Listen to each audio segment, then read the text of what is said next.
Hello guys, I'm so excited that I finally have just received my new book, which is Training, Nutrition, Supplementation in Bodybuilding. You can purchase this book on Amazon.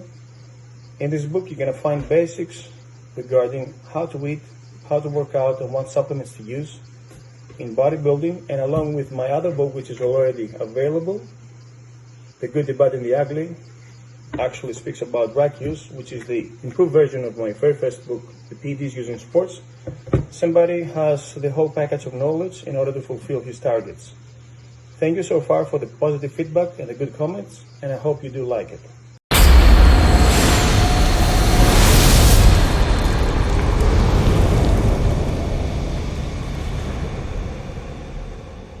Hey everybody, welcome to Ask Dr. Testosterone, starring Dr. George Tulio, brought to you by his two books, Bodybuilding, The Good, the Bad, and the Ugly, and the newest book, Training, Nutrition, Supplementation in Bodybuilding.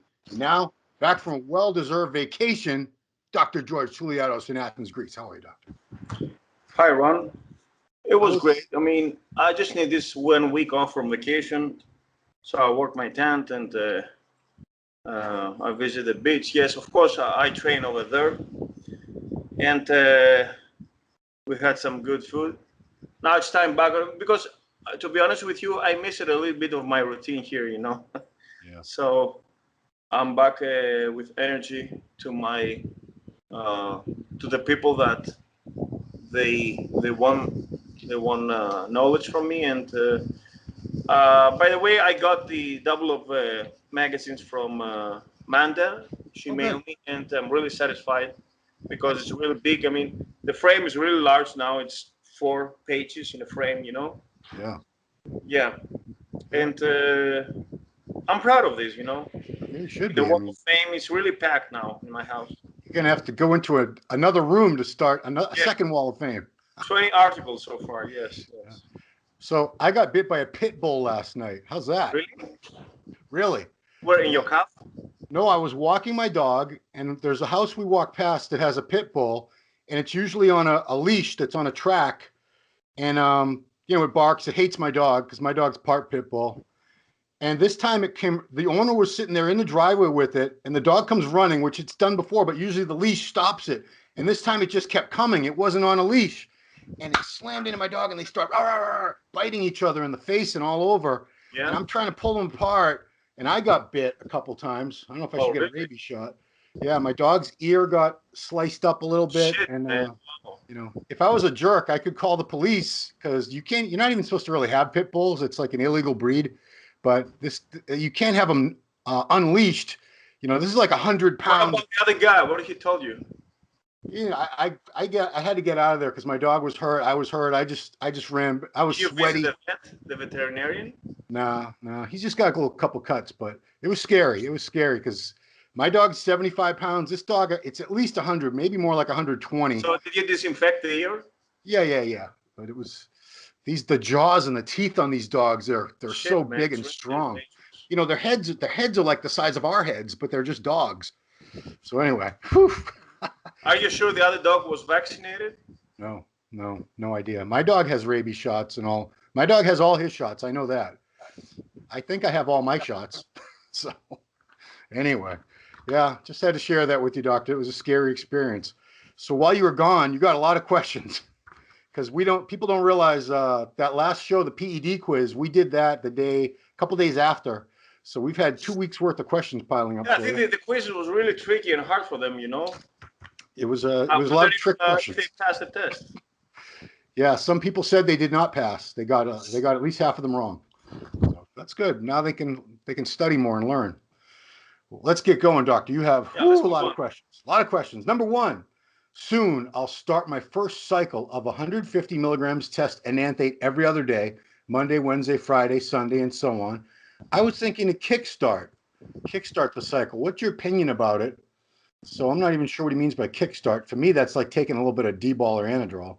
I also have some test propionate on hand, which I could use as a kickstarter or a finisher at the cycle. Duration of 12 weeks in total is planned. So I don't know what's this guy wants to use 153 times a week. So every other day. Every other day. Every other day. So 4 times a week, 600 almost. Yeah. But why to use so frequent the enanthate? I mean, the enanthate is a slow ester, like the cypionate, and 2 times a week are fair enough to use. Yeah. Why to inject every other day like the propionate? It's a waste of a pinning, you know. Some people But love to pin. just the testosterone is not considered as a cycle because testosterone is the one half, is the androgen. We need the anabolic agents. Yeah, it's not much of a cycle. I mean, I would add something else in there, like a Deca or Equipoise, something like that. But he mentioned something about the Well, he wants to kickstart it because an enanthate does take a long time to start yeah, working. so sustanon, or you can use enanthate, cypionate along with propionate. So it does the job to enter fast in the first week, the first days, you know, and then enanthate or cypionate will do the job later. Right. But for the first week, you need some propionate to kick. Okay, so that's otherwise you use the sustanon blend.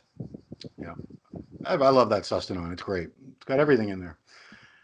Training question for you, doctor. Watching your workouts on Instagram, it looks like a classic split on pretty high volume. Can you please comment on your approach to your current training style? I'm interested as I'm nearly the same age as both you gentlemen. Regards. Yeah, so I do high volume. The point is I do one set, but of course before I have warmed up.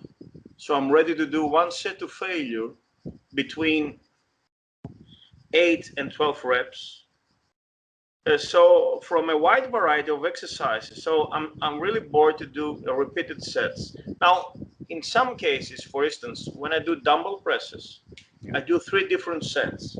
I hate doing the same repeated exercise. So what I do with dumbbell presses, I do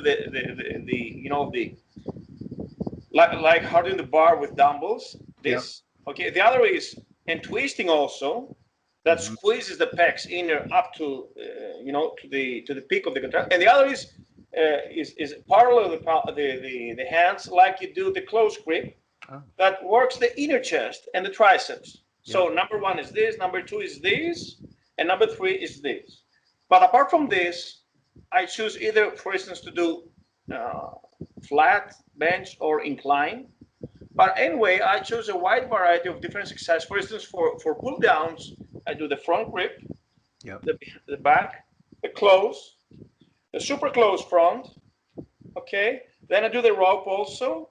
I do the reverse, but one set from all. Okay. I like to do a wide variety in order to hit the muscle from different angles. And my set is to failure. Okay.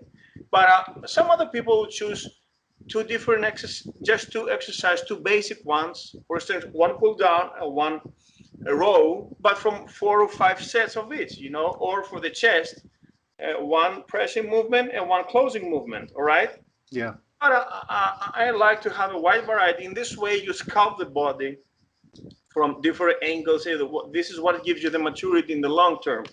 Yeah. Okay. I don't say this is true, but I'm really tired. So in this style, I don't get bored, Yeah. Doing the same. Question for you. Your last contest was what, 2013? Yeah. Do you feel like your physique is better now than it was 7 years ago? I'm not lean. I mean, I had a picture, and I can tell you I'm about 12%. Of course, the gear I'm using now is. Forget about the body fat, though. I'm talking. You've been training hard for 7 years. I believe, but the people are telling me that my chest looks better, more round.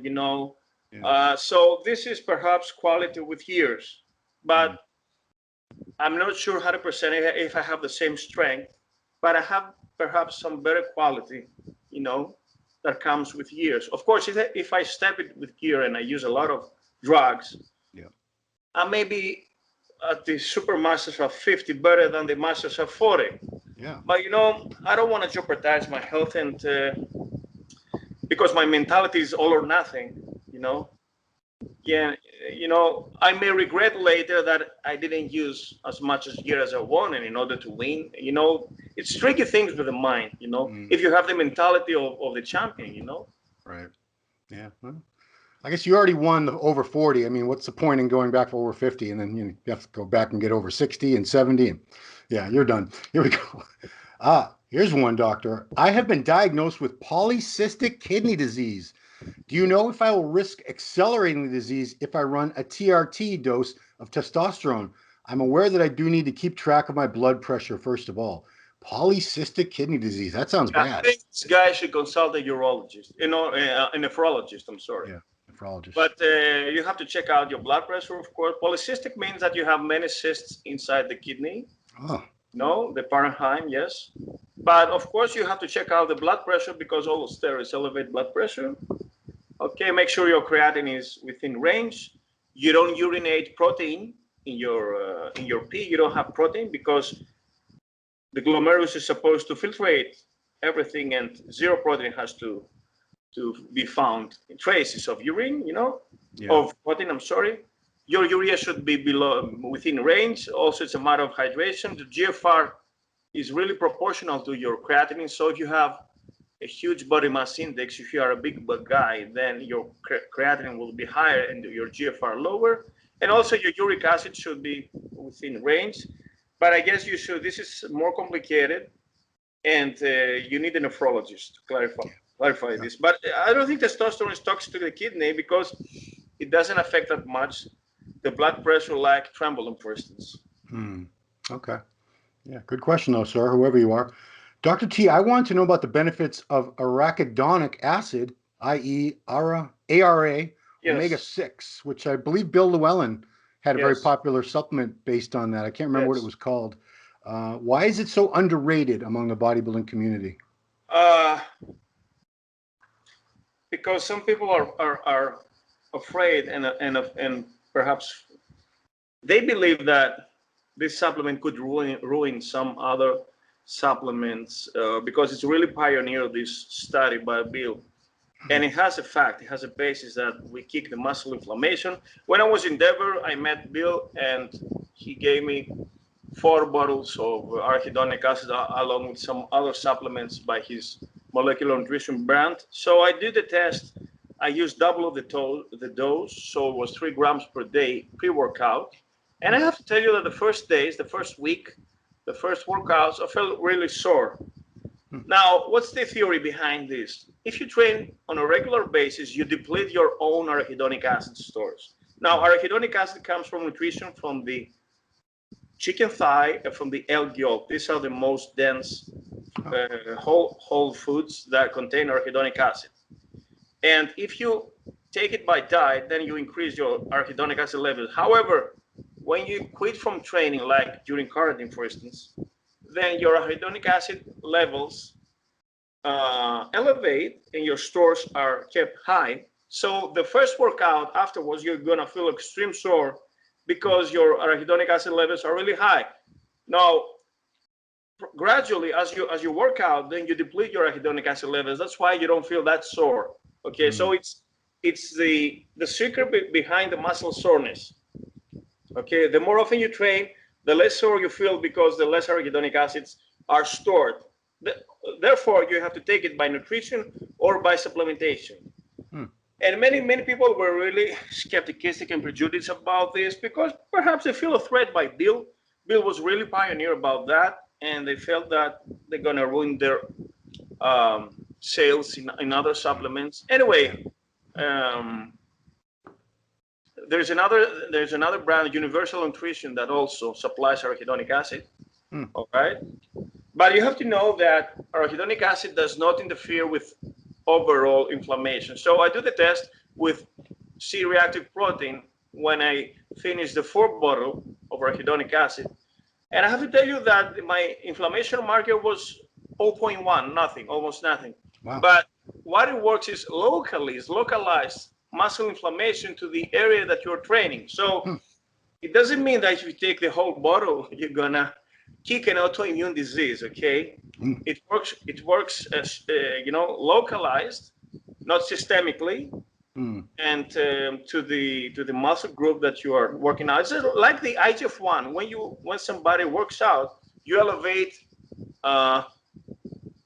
in the particular area your IGF-1, not to the whole system. That's why working out doesn't mean that your IGF-1 will be elevated. You're gonna kick some tumor, some cancer. So it's just the spot that you are, the area you're working out. Yeah, I've often heard. I never used IGF-1 because it's crazy expensive, but I heard that they would inject it into the muscle they were working. Yes, afterwards. After the Afterwards, workout, and then yeah. you eat because it's hypoglycemic. Okay, Yeah. good stuff. Okay, doctor, here we go. Hello, doc. May I use tamoxifen only as a testosterone booster for a month? Does it block only estrogen activity or DHT activity too? No, you should better use clomiphene, okay, because tamoxifen also, I mean, both are serums, but clomiphene is more effective to kick GnRH by lowering estrogens in hypophysis. Tamoxifen is better to block the estrogen receptor, but this doesn't mean that you cannot produce further estrogen because the aromatase enzyme is still active, but instead tamoxifen occupies the estrogenic receptor. Therefore, the floating estrogens are not able to sit on the receptor, you know, and activate the estrogen receptor with the estrogen. It's better, of course, to use both low dose of clomiphene and low dose of tamoxifen. Tamoxifen has the problem that it can lower your IGF-1 in the liver, so it will be counterproductive for your gains. And it also, because it acts estrogenically in the liver, it can help you to lower your LDL. Okay, this is something good. But on the other hand, some links believe that tamoxifen can give you some non-alcoholic fatty liver disease and some, you know, this will lead also to insulin resistance. So I think better is to use low dose of clomiphene and low dose of tamoxifen. Gotcha. Okay, the next one isn't really a question. It was, we were talking about carnitine and injectable carnitine a couple shows ago, so someone wanted to give us some info.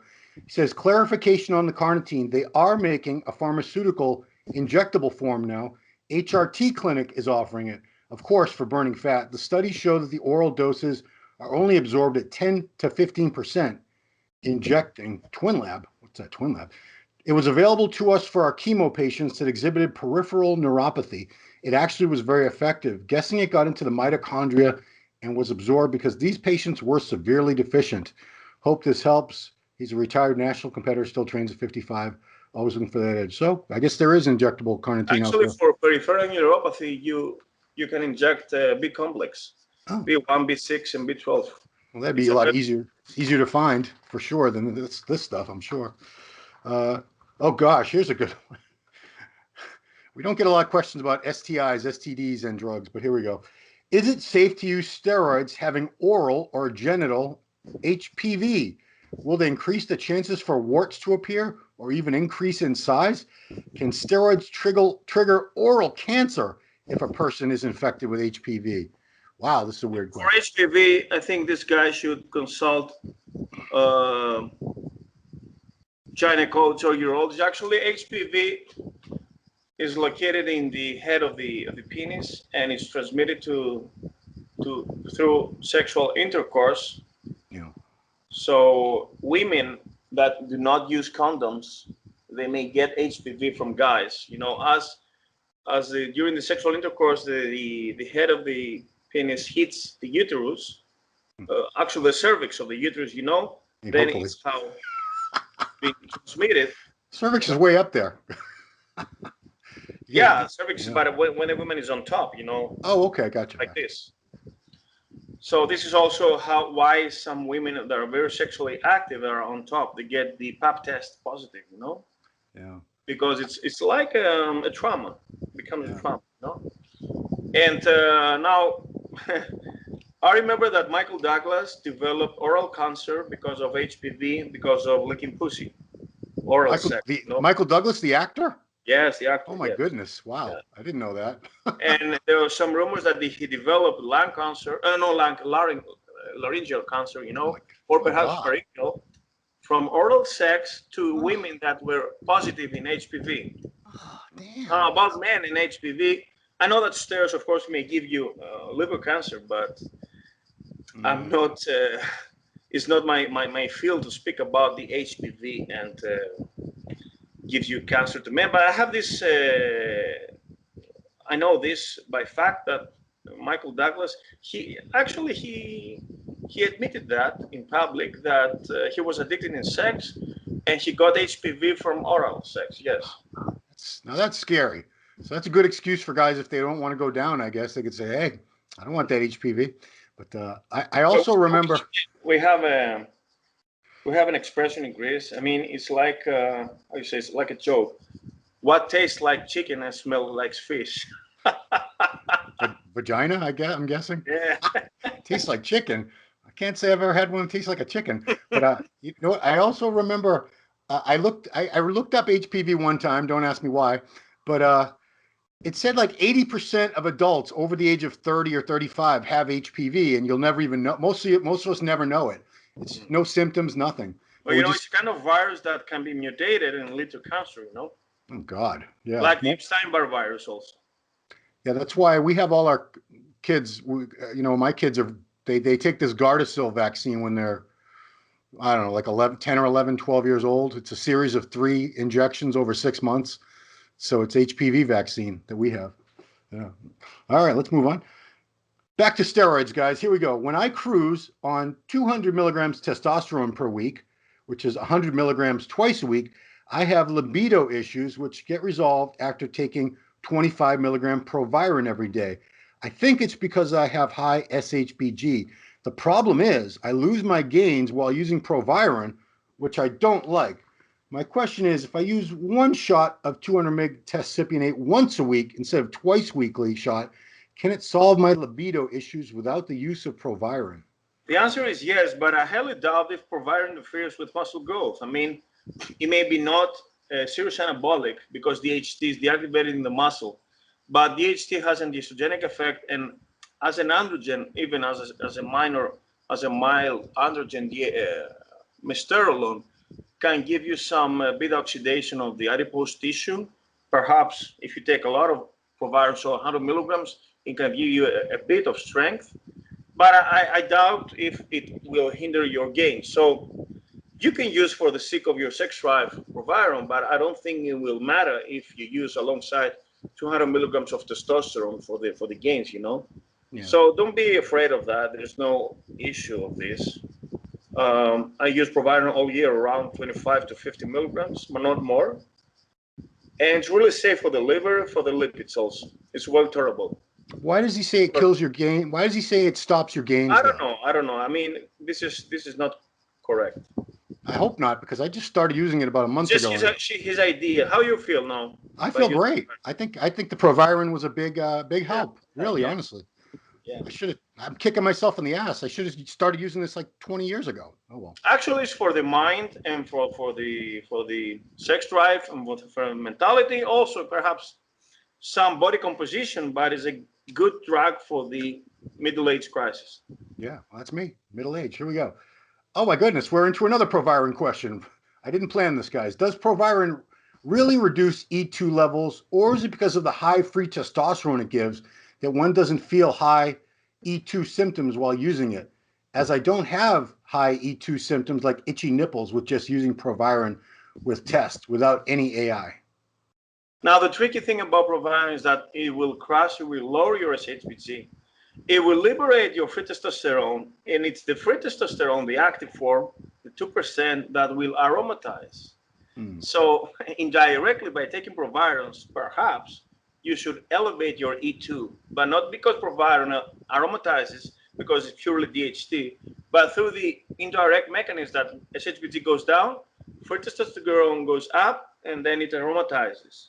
Okay. But it's not like aromatization, of course, by taking a dianabol, for instance, okay? Yeah. Or testosterone. Besides that, DHT has a estrogenic effect, you know?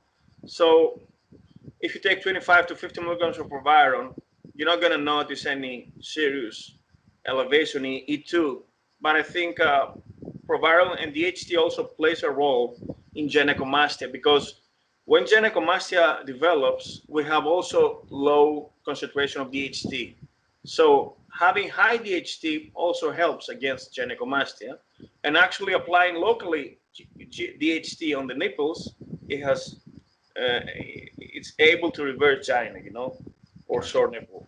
Yeah. Okay. Doctor, how would you compare DECA and NPP, or nandrolone phenylpropionate, the slow-acting versus the fast-acting. It was suggested to me to add NPP to my TRT protocol instead of DECA, as it apparently has less impact on prolactin levels and is faster-acting. No, it's the same compounds, like using propionate and enanthate or cypionate. So both of them perhaps will elevate some estrogens. Both of them will elevate perhaps some prolactin. The point is the half-life, that MPP clears the system in 48 hours, while undecanoate in 1 week or 10 days. So less likely to elevate those metabolites, okay? But listen, if you use MPP, you're obligated to use it every other day. What does this mean? That every other day you're going to introduce MPP.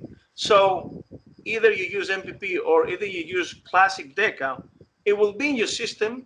So E2 and prolactin will eventually elevate. Also dose dependent. Now, if you use once a week MPP or propionate, it means that 5 days after, you're not going to have it within your system. All right. But if you introduce it every other day, you know, then it's the same as you have it in your system with one shot of undecanoate or cypionate, and I'm saying whatever. So it doesn't really matter which one you No, use, I don't right? think so. No.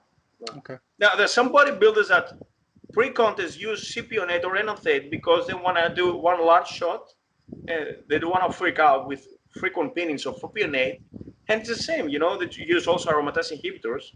It doesn't mean that if you use 1 gram of propionate, you're not going to have estrogen issues. Of course, you're going to have. Yeah.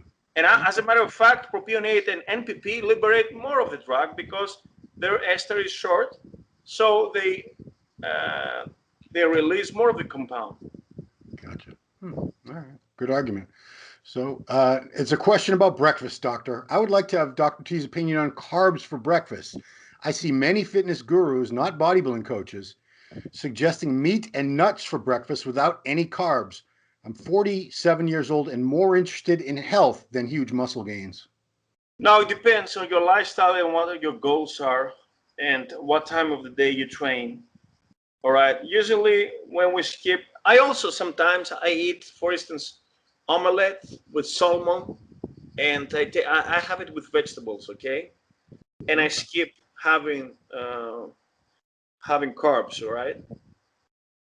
Sometimes this is good to keep you lean, you know, but if you want to train, for instance, at 11 o'clock in the morning or in the afternoon, 12 o'clock, then it's not a good idea to lift seriously. Yeah. Now, if you train later, then you may in your second meal and your next meal take some carbs, okay? Some people follow this low carb, and so they do a low carb dinner, then they do the morning fasted cardio, and then they also do a low carb breakfast in order to stay lean, to keep the insulin low, you know? But it depends on your goals. If you want to live serious, you know, grow, you should introduce carbs into your breakfast, like toast, like oatmeal, you know, some fruits perhaps, you know, good quality of carbs. I love oatmeal and blueberries every morning with my eggs. Every morning. Yeah. Good stuff. What about pine pollen? It's supposed to contain testosterone. What do you think? Does it work? I have no idea. Pine pollen. Yeah, come on, guys. Okay, next one. I'm running my second cycle now. 700 milligrams of testo, 600 milligrams of equipoise for 4 weeks. Then I'm going to add 400 milligrams of masteron. Now, in my first cycle, 500 testo and 300 EQ week, I've used 20 milligrams Nolvadex every 4th day instead of an AI. Is this an option that can be done, or is it completely insane? So briefly, can you summarize this? Yeah, let's see. His first cycle. Okay, so he's on test and equipoise. So his real question is, he's using 20 milligrams Nolvadex every 4th day instead of an aromatase inhibitor. Is this an option, can be done, or is it completely insane? What do you think about this procedure? I use Nolvadex because it does not eliminate the estrogen completely like Arimidex. What other drugs he's using? 700 milligrams of testo, 600 milligrams of equipoise, and he's going to add in another 400 milligrams of masteron to that soon. And he uses 40 milligrams of Nolvadex per week? So yeah, well, 20 milligrams every fourth day, so it'd be 40 milligrams every 8 days. Is that enough for estrogen? Now, Maestro has some anti-estrogenic effect, but 750 testosterone and 600 equipos, I don't think it's manageable to control the estrogens with just Nolvadex. Yeah. Perhaps you need some aromatase inhibitor, Yeah. and some proviron also. At least 3 milligrams per week. So 1 milligram 3 times a week of aromatase inhibitor. And if you develop subvaginal issues, then you can introduce Nolvadex. Gotcha. Okay, you don't kill estrogens with 3 milligrams of aromatase inhibitor if you use that much of agents that aromatize. Yeah. Because 750 of testosterone is a lot. It's not something to say that no estradiol production. Yeah, that's a good amount of tests right there, guys. In your coaching, in your doctor/coaching career, do you look at your athletes' labs, especially when it comes to their hormone profiles, and tailor it to their training regimen? For example, say a guy with 650 free test score and a guy with 1100 free test score do the same workout theoretically.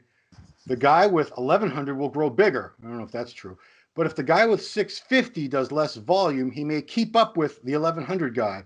I never see or hear coaches look at this. What are your thoughts on this? That it depends how many years you train, what other supplements you take, how you sleep, what's your diet, and don't be so confused with nanograms and stuff like that. I mean, even with 1100, you're not gonna notice something super special about the way you lift, related to the half of it, which is 650, which is 550. Yeah. Personally, through my TRT time, the last 5 years, my testosterone was fluctuating, and it varied between 500 and perhaps 1100. But I don't believe that at 1100 hours I had way more strength than back to 500. Yeah. It's multifactorial. Of course, it matters if you shoot 250 or 500. But towards the optimal range, I don't think that it's substantial difference. That perhaps you're gonna notice some better sex drive, but to the lift and the gains, I don't think it's something remarkable to notice. Yeah. I mean, it'd be nice if the levels corresponded to the gains exact like that way, but it doesn't work that way. Just because you have this number doesn't mean you're going to gain more than that guy or less than that guy. There's so many other genetics and there's so many factors involved. Yeah, you can't go by that. Final question, doctor. What do you think the oldest someone can be and still run 2 cycles a year? I'm on TRT, 38 years old, wondering how many years I got left to run compounds somewhat safely. So stick on your TRT and then you can blast for 8 weeks some safe agents like Deca, Equipos, Primo, along with testosterone. Yeah. And don't think about getting on cycle, because testosterone replacement therapy is about well-being, optimization. Perhaps you can deviate from this for 2 months, and the rest of 10 months you should be really strict about it. Don't miss the fun with the cycles, because cycles are not about optimization and health. They're about, of course, performance enhancing, but then you deviate from your overall longevity and healthy pathway. Yeah. Otherwise, then you're going to be confused. You're going to miss your, and of course, TRT is not what people think. I used to 50 or 500. You have to use up to 200, and then be optimized with estrogens, with hematocrit, with HDL, with PSA, with all the parameters. Yeah. But if you want to do a brief cycle, then it's kind of blast. So you can elevate your testosterone up to 250, 1 ml of enanthate, for instance, along with some Deca, some Primobolan, and some Baldinon, yeah, for a 2-month period. Cool. All right. So that's all the questions. I have to tell you, before going on vacations to Crete, yeah, I didn't want to take my shots with me, so I injected 250 of testosterone and 50 of Deca. And I have to tell you that I noticed a lump on my nipple, in my nipple, you know. Oh my gosh. Even though, of course, I'm not using any aromatase inhibitor, but I guess I was, at the moment, I'm less sensitive, and it means that my system and my estrogen receptors are customized to low dose of testosterone. You know, when I elevate it, even not super high, you know, but 250 at once, because I use 25 every day, so it's different. So one large shot of 250, I noticed something, an irritation, and I had to take some Nolvadex for 2 or 3 days. So I realized that as the years pass, my system is accustomed to low doses, you know, and not to back what I used to blast. Because when I was 35, I used to inject 1 gram at once, you know. Sure. Good times, man. Yeah, yeah. Those you know, you did what you had to do to look the way you wanted to look. It's not time for fun, you know. Yeah. We should look younger, but perhaps some people are lucky that are alive now. By the way, it's 3 years that Dallas passed away, you know. That's right. Yeah, we just had that. He was only 25, 26. 26, yeah, 26. Terrible. So promising, you know. I know. Yeah. Such a waste. Yeah, that's terrible. I mean, I have kids. My oldest daughter's already older than he was when he passed. So that's something crazy to think about. Anyway, that's all our questions for this week, Doctor. Remember, everybody, Tuesdays are Dr. T Tuesdays. I'm going to have the quiz for tomorrow. We'll do the Once quiz again, pass the test. Come on, guys. You get 2 chances to take the quiz. If you fail, you can't ever use PEDs. Sorry. So that's it. Check out musculardevelopment.com on Tuesday for new articles from the doctor. Well, doctor, thanks for answering all the questions. As always, very generous of you with your time and your knowledge. Want to remind you guys, every Tuesday on musculardevelopment.com is Dr. T Tuesday. There's a new article by the doctor posted. What are we talking about this week, Doc? We have the quiz again. Okay, that's fine. That's fine. No, that's good. Because I want them to refresh their knowledge and pass it, you know. Like I said, I have no problem with people using steroids, but know what you're using, guys. Look in, do some research, and learn what they do to you. So, and of course, if you have questions you want the doctor to address in the next edition of this video series, leave them in the comments below. We'll get to them next week. Yeah, Doc, glad you're back from vacation. The world needs you back on duty. And, you know, you're doing a great thing here for all the men out there and some of the women who choose to use PEDs, helping them do things a little more safely, a little more effectively. It's the name of the game. So thank you, doctor. Appreciate it. And of course, Amazon.com, guys. We got 2 books by the doctor. Check them out. We got one that's all about bodybuilding, the good and the bad and the ugly. Has a lot of PED information in there. And this one completes the circle. Now you got to find out about training, nutrition, supplementation. Because when you put them all together, that's when you get the best possible results. Yeah. All right. Great books, Doc. I've read them both, guys. Excellent. Excellent works. Thank you for your time, Doctor. Appreciate it. All right. And everybody, we'll see you next week on Ask Dr. Testosterone. Thanks for watching.